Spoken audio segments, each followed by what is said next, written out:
Scammers are like Cadillacs. They make one every single year. I'm tired of these dudes, man. And there's some women out there that's scamming too. They claim to be millionaires and they're like, oh, you don't have skills, no credit, or you're lazy? You can make millions. Click my link below. Like, cut the crap, bruh. You claiming to be a multimillionaire. That's cool. You trying to get me to give you my debit card information? Sounds good. Let's see a 1040 tax document, shall we? 1099? Can I see a tax document? That's regulated by the IRS? No, you don't want to show me your tax documents? All right, then pound sand. Like, what is with these people? I've never been scammed before, thank God. I've wanted to give someone money. The guy that I wanted to give money specifically was Jay Morrison, who was like a ex-convict who turned into a real estate agent, and he was a tycoon, quote unquote. Not really a tycoon, but he claimed to make millions in real estate, and he had all these online marketing scams that he was running, and he had this great story, and he was a heck of a salesperson, had a good suit on, the whole 9 yards. Very relatable for the black youth that classified themselves as hustlers. I identify as a hustler. I don't sell drugs. I've never sold drugs. I've never been in the street, but I do identify as a hustler. But yeah, man, and he got called out in broad daylight because he did a business deal and could not.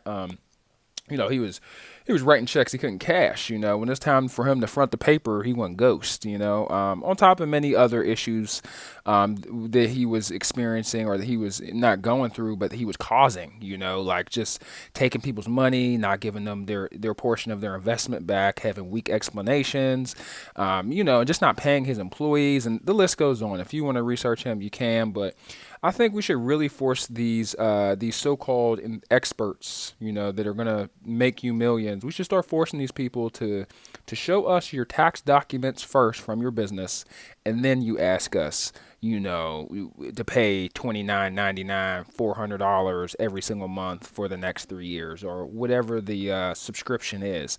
We should force these people to start fronting with their tax documents. Lead with your tax documents.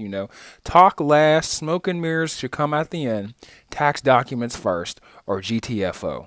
And I feel like it's possible. We just have to create a standard for social media because, anybody can be anybody. And I'm nobody, right? But I don't claim to be somebody yet. But when I do, I'm going to have my tax documents ready. Best believe that. But yeah, I'll catch you guys later. And I've never tried to sell anything. If I do get successful on YouTube, and I claim to have the knowledge, or a course or the blueprint as they call it, which is just a whole bunch of hard work.